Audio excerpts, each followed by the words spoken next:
It's been 5 years since the Oculus Rift came out, and over a year into the pandemic.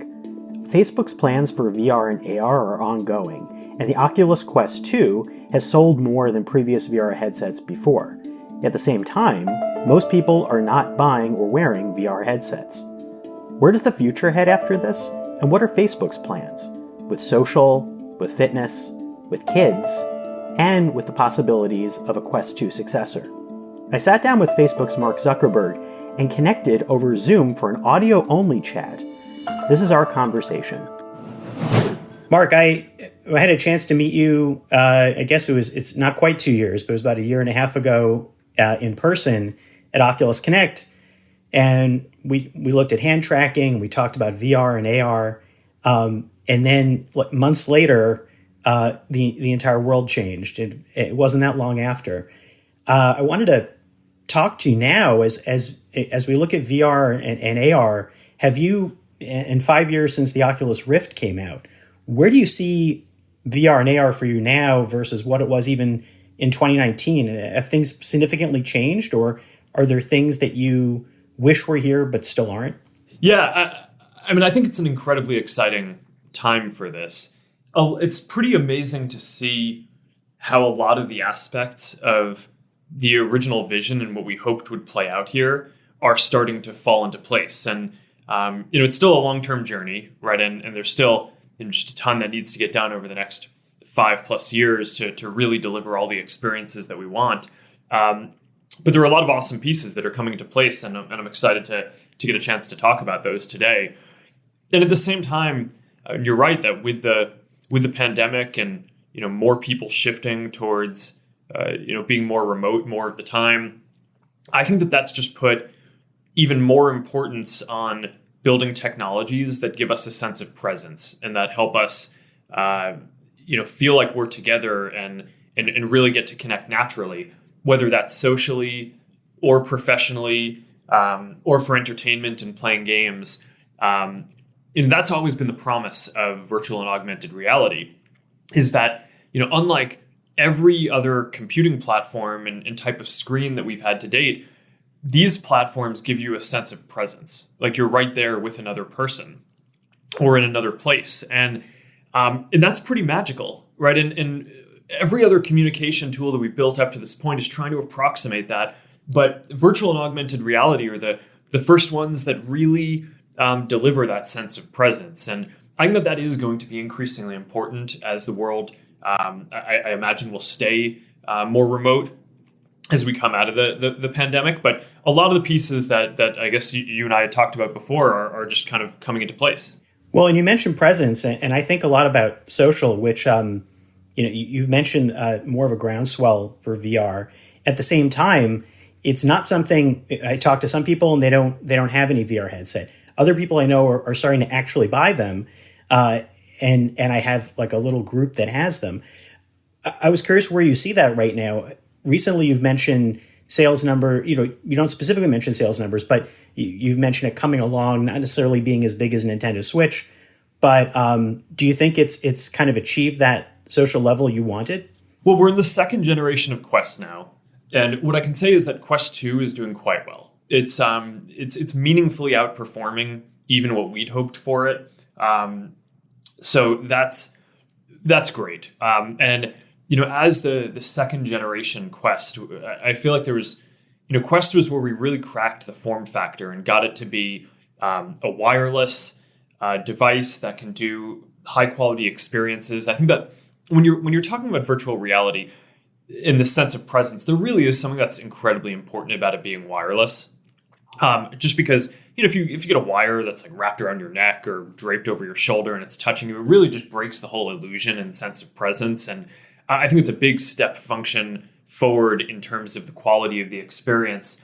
And it requires a lot of innovation to achieve that. So I think what we've seen is that a lot of the other folks in the space haven't been able to deliver that wireless experience yet. And I think that will likely continue to hold back some of those products. But we had the first generation Quest. We improved on it with Quest 2. That's going quite well. So what I look at is the trajectory of how these things are going. How is the next version of that after that going to go, and the next version after that? And we have really exciting products in the roadmap that for down the line that I just think are going to be really awesome. But it's Quest 2 has been an inflection point, I think, for the adoption around this. You mentioned some of the roadmap, and recently I heard in a chat mentioning of the existence of a Quest Pro. I think it was Andrew Bosworth who brought it up. And is there any idea of like what that is? That something that would be for business, or do you imagine there being possibly different levels of interest at different tiers for what Oculus Quest could be? Yeah, so this is certainly something that we're working on. Is basically having a higher end virtual reality experience. And again, I think a lot of this is if you wanted to get a virtual reality device that had more power, the thing that you did was you wired it to a PC or some other compute, and that's one way to do it. But I think the trade-off on requiring the wire is too great in terms of the experience around what you trade off on an immersion and being able to walk around. And even if you're sitting at a desk and doing productivity work, I don't think you want that wire basically breaking the sense of presence. So even for Quest 2, we focused a lot on AirLink we just released, which is the ability to now stream games from your PC, so you can take advantage of the power of the PC and still have a wireless experience, which I think is really important. But there are other aspects that make virtual reality a higher end experience as well, including putting more power in it in terms of different types of sensors and capabilities on the device. And we do want to be able to support a wider range of use cases. I mean, I think one of the things that's been quite exciting with Quest 2 is seeing it broaden out, right? It's still, primarily gaming is a lot of what people do on it. But, we're starting to see, the top few apps are social apps where people hang out together. And we're starting to see an increase in apps for kind of creative production or productivity or people getting together to work. One of the things that I've been pretty excited to see is this growth of fitness apps, right? So you see apps like FitXR and Supernatural, which are basically subscription services where you can, take different classes doing boxing or dancing or, different things. It's almost like Peloton, right? It just kind of is easy to jump into, and you pay a subscription, and now you can do your workouts that way. And from my perspective, this is it's filling out the initial vision and hope that we had for VR about how there are going to be all these different use cases, right? It's amazing for gaming, but it's not only for gaming. And I think part of the question is, if you were focused on building a higher end device that could really max out further on some of those other use cases in addition to doing the gaming pieces, then I think that there are some interesting questions about how you design that. Now, it's not coming out anytime soon. But that's certainly something that we're excited about, and having different products that basically can serve different use cases really well.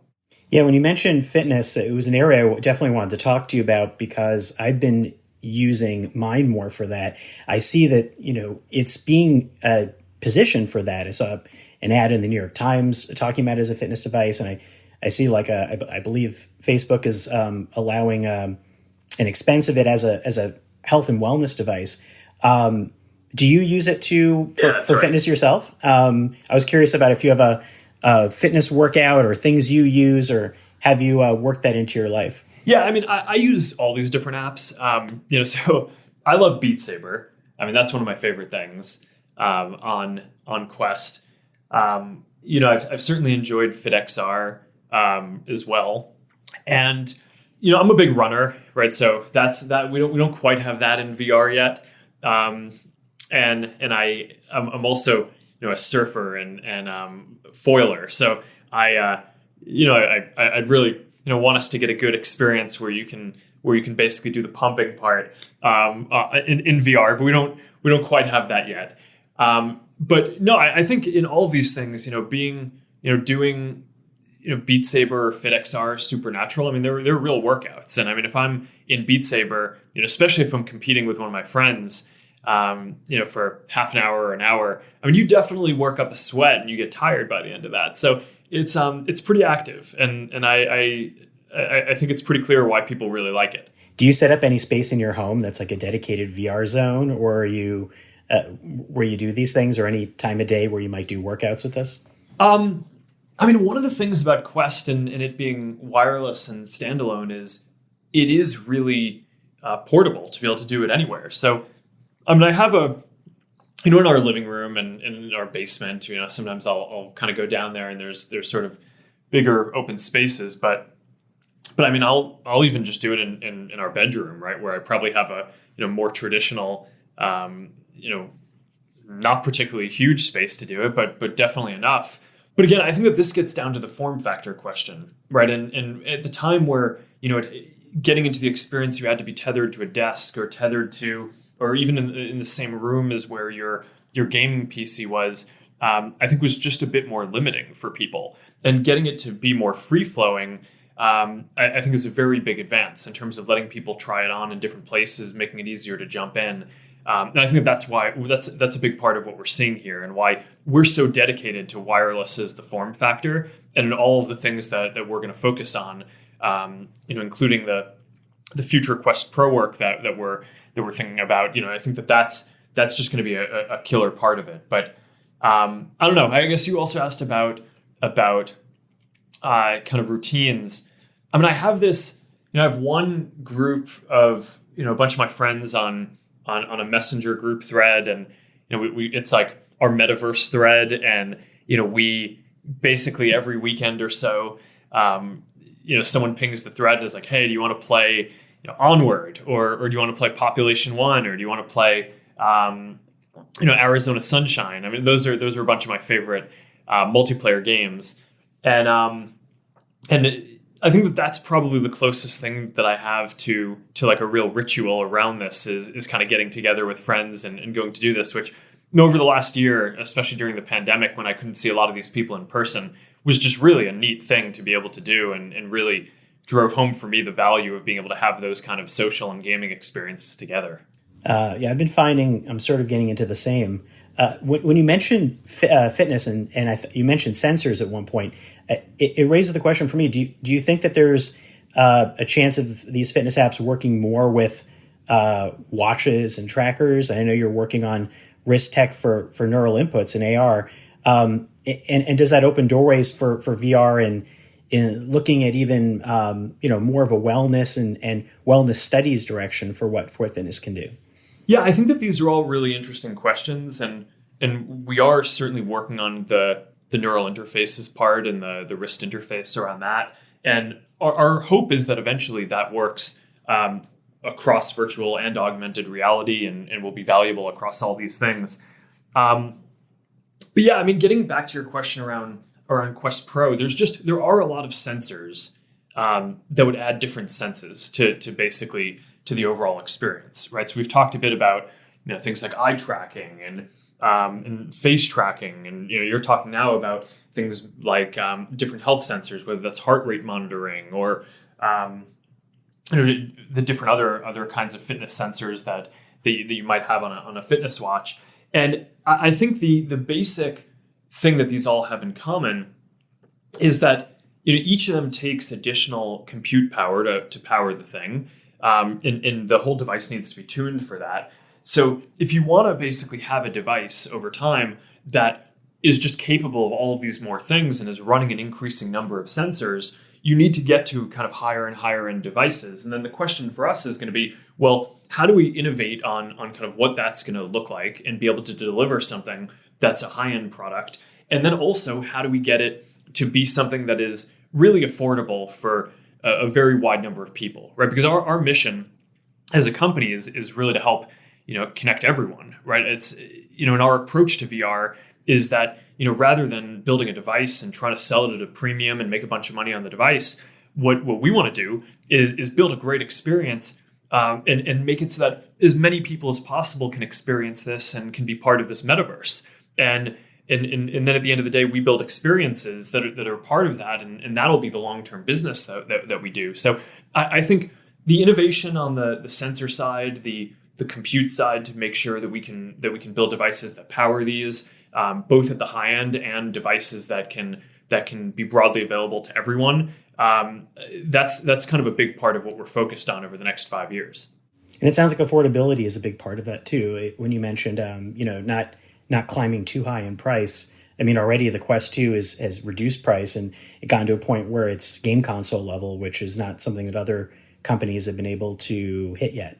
Yeah, that's right. I mean, getting to $299 on Quest 2, I think, was a really big deal. And I think that's something that we wanted to get to. The team worked really hard on that. I'm really proud of them. They did a lot of really hard work to be able to achieve that. And we wanted to see how that would affect accessibility for it. And I think that's been pretty good in terms of the results that we've seen there. But I mean, as you mentioned, at this point, even game consoles are more expensive than that, right? So I think that there's some ability for it to be a little more expensive, but we want to make it, but our bottom line on this is like, we're not approaching this from the perspective of, how do we charge people as much money as possible and make profit on the devices? We want to get as many people as possible to be able to experience virtual reality and be able to jump into the metaverse and then be able to have these social experiences within that.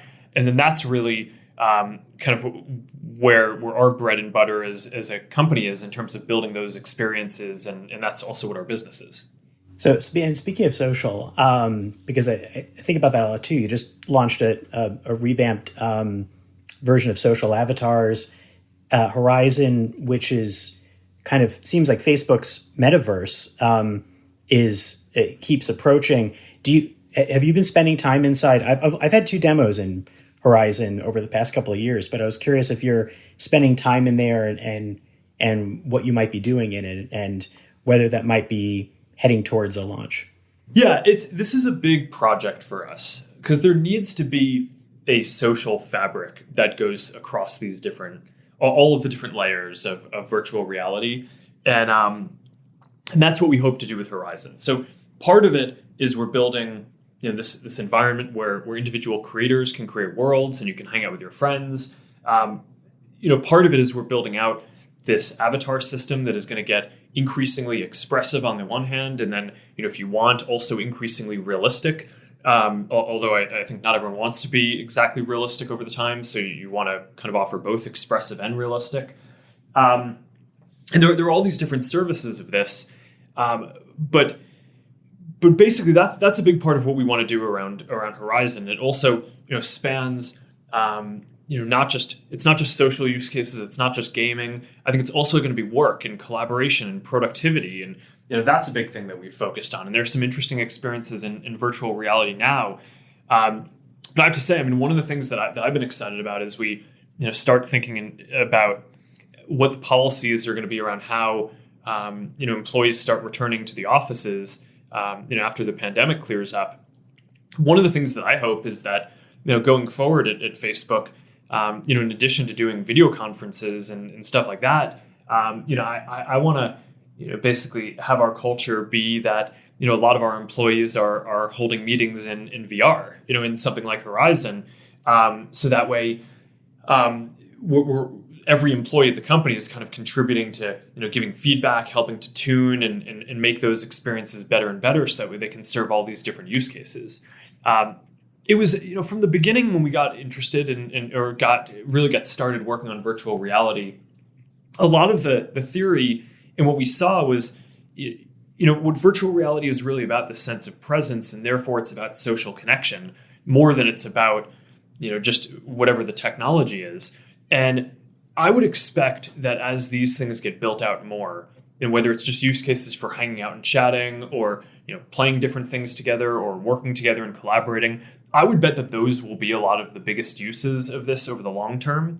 And we're very focused on just giving creators and developers the tools to build that with Horizon. So it's a very big priority for us. We're not building it as, just kind of a single app or experience. we're building it out as more of a platform that will enable people to build a lot of these different things over time.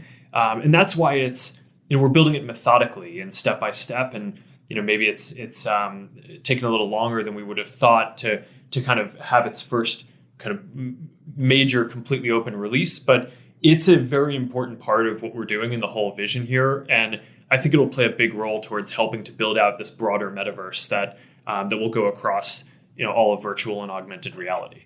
Do you see Horizon as a chance to kind of rethink the idea of what social media is for Facebook? Or do you also see there are more Facebook elements coming into VR? Do you see that continuing, and which one do you think is the closest to what that is as far as your vision? Yeah, it's an interesting question.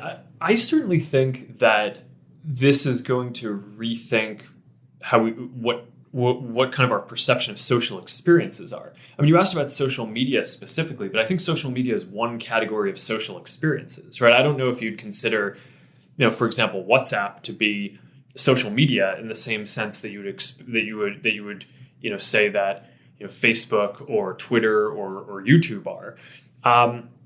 And so similarly, I think that what you're going to see with the metaverse and people interacting in virtual and augmented reality is it's probably at least as different, if not more, from all these 2D type interfaces, even though there will be some similarities. So I think that it is sort of an environment, an opportunity to kind of imagine what these social experiences can be in a completely different environment. And this is a lot of what gets me really excited about this. Is I literally remember when I was a kid in middle school, sitting in my math class, I think it was, like, basically sketching in my notebook every day.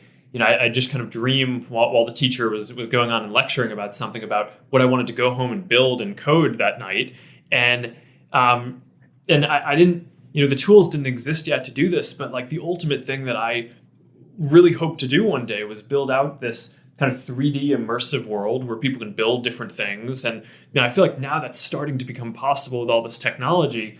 And I think that's super exciting. So now we're literally able to start building and imagining some of these experiences that are like the holy grail of social experiences, because you can actually, like, you're going to be able to, with AR glasses in the future, when we're having this conversation, you'll just be able to you'll be a hologram sitting on my couch next to me, rather than doing this over video or doing this over audio, or, in virtual reality, we can go into the same space. And in a lot of ways, meetings in VR today or kind of hanging out already feel, more present and realistic than being on video conference with someone because of the spatial audio.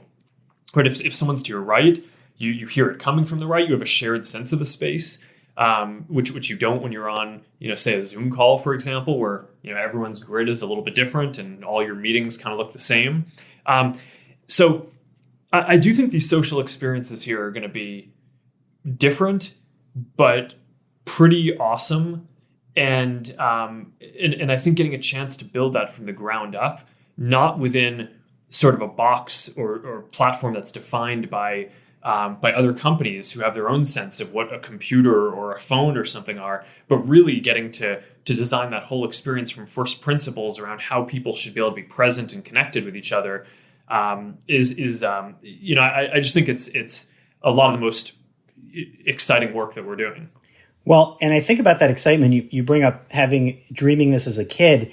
When we talk about using VR in the here and now and what it's becoming for people, I see a lot of people. I wanted to bring this up because my nephew wanted me to ask this too. I know a lot of people who are getting Oculus Quest and their kids are playing games in it.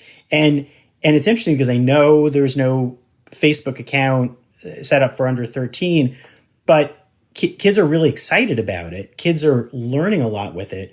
Parents are doing stuff with them with it. But also, I wonder how you feel about that, and if you see more of a role for it with kids or kid mode. My 13-year-old nephew was asking me to ask you about, if you're going to be adding more things like that or a kid's version of the headset at some point. Yeah, it's a good question, and I imagine that is part of the full vision over time. We'll have to address that more, but as you know, in order to use this, you sign in with your Facebook account. That way, you can have all your friends there and have the kind of social experience that we're trying to build.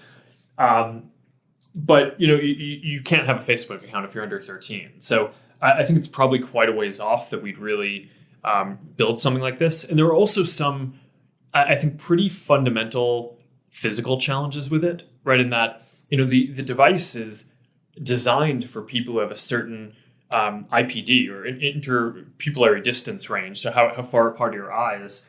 And, different things like the weighting of the device are designed for, people who have a certain amount of neck strength, for example, right? So not small kids, but at least people in their teens and adults.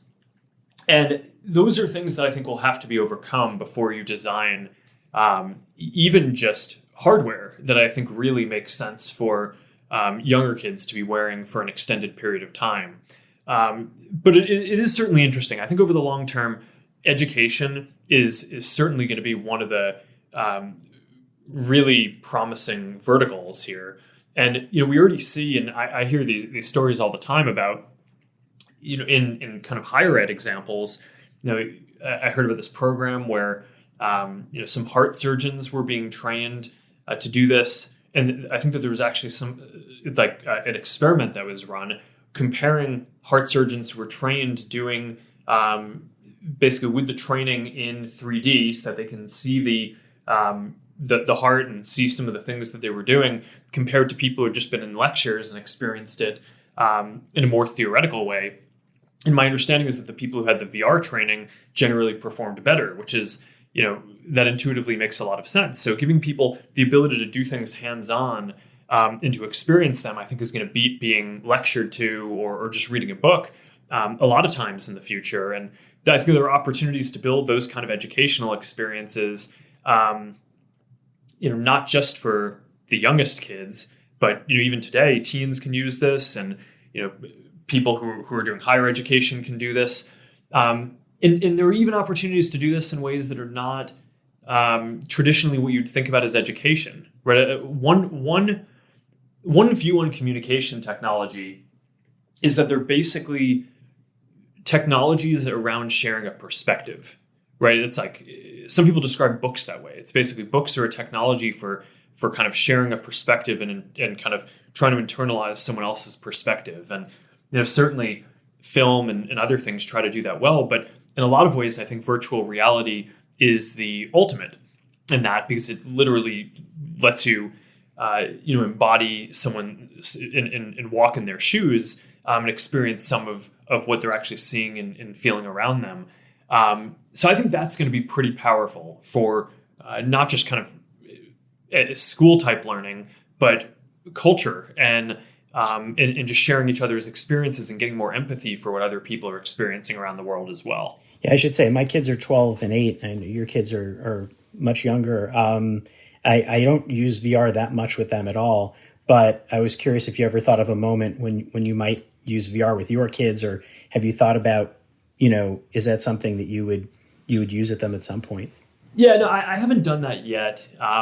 Max is 5 now, and she sees me doing it and thinks it looks like I'm having a lot of fun. So she has certainly asked if she can jump in. I told her when she's older, but it's an interesting question and on all this stuff. And the only other thing that I'd add on top of all the challenges that we've talked about so far is that, part of the work that we do with younger kids and, work on messenger kids, for example, making it an experience that parents can really control.